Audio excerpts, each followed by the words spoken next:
Good day, I'm Stephen McHugh, and this is your JIS News for Wednesday, September 11. Prime Minister Andrew Holness says there have been no reports of Jamaicans dying in the Bahamas during the recent passage of Hurricane Dorian. Mr. Holness was giving the update in Parliament Tuesday.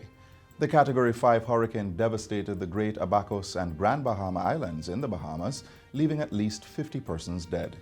Mr. Holness says while no Jamaicans have died on the islands, 31 have asked to be evacuated. Of that number, 21 have been evacuated and are now being housed at the Honorary Consul. The Prime Minister also provided an update on the multi-agency disaster recovery efforts being offered by Jamaica. They include the Jamaica Defence Force and Office of Disaster Preparedness and Emergency Management, as well as the Ministries of Health and Wellness, Tourism and Local Government. The National Water Commission, Jamaica Red Cross, Petrojam, National Spatial Data Management Division, Jamaica Constabulary Force, and Jamaica Fire Brigade are also involved in the recovery efforts. The agencies report that there has been significant damage to infrastructure, housing, coastal areas of the Northern Islands, and damage to fuel storage.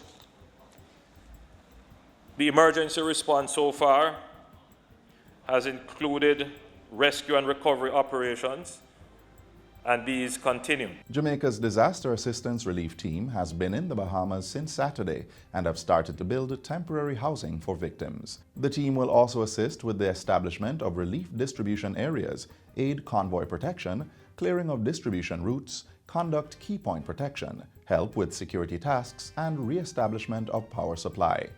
Persons are being asked to donate funds to help Hurricane Dorian victims.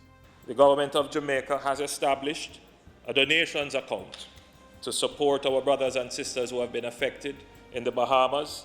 The account is at the National Commercial Bank, Oxford Road branch, and the account number is 212-387-304.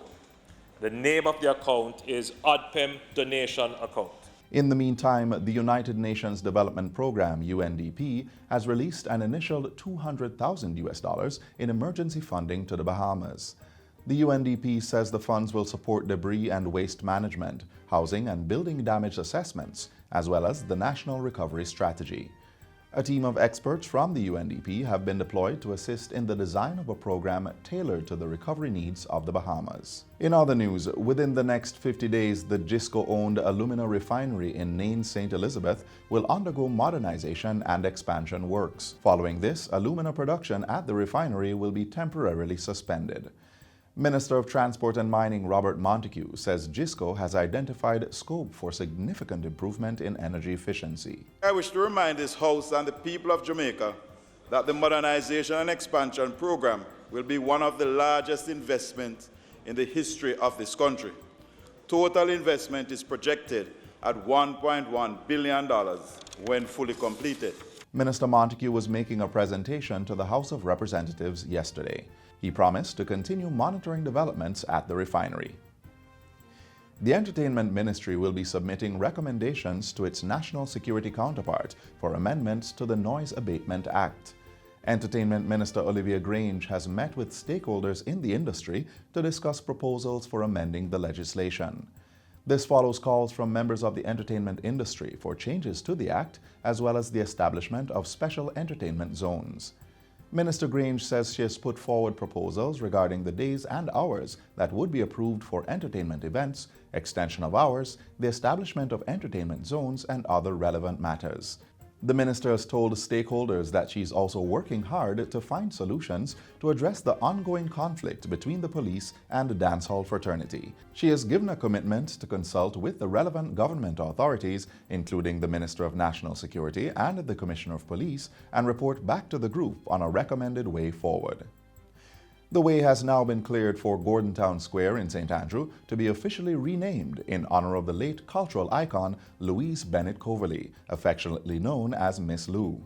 This follows the passage of a resolution by the Kingston and St. Andrew Municipal Corporation during its monthly meeting on Tuesday. The renaming of Gordon Town Square is one of many activities planned to celebrate the centenary anniversary of Miss Lou's birth. During a civic ceremony on Sunday, Prime Minister Andrew Holness said a plaque would be unveiled in the square soon after the resolution's passing.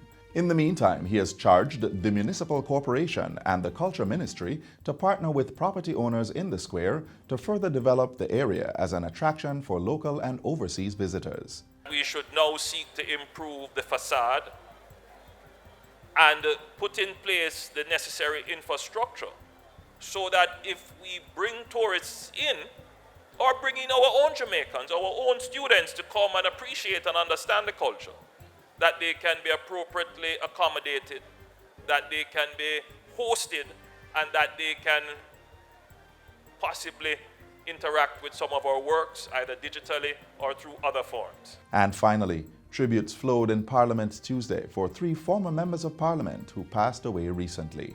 Prime Minister Andrew Holness led the tributes to former members of Parliament Lawrence Broderick and Glenville Shaw, as well as former Deputy Prime Minister Dr. Ken Baugh. The former parliamentarians were remembered for their stellar contribution to the nation.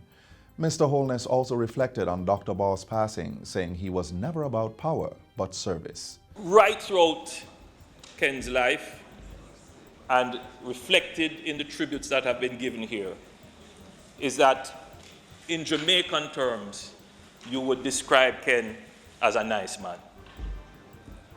As a nice man, a man of great honor, integrity, dignity. I think his reputation for decency and goodwill earned him the respect of all his colleagues within the House on all sides. Dr. Baugh passed away on September 1 at age 78. And that's it for JIS News Today. I'm Stephen McHugh. Thanks for watching.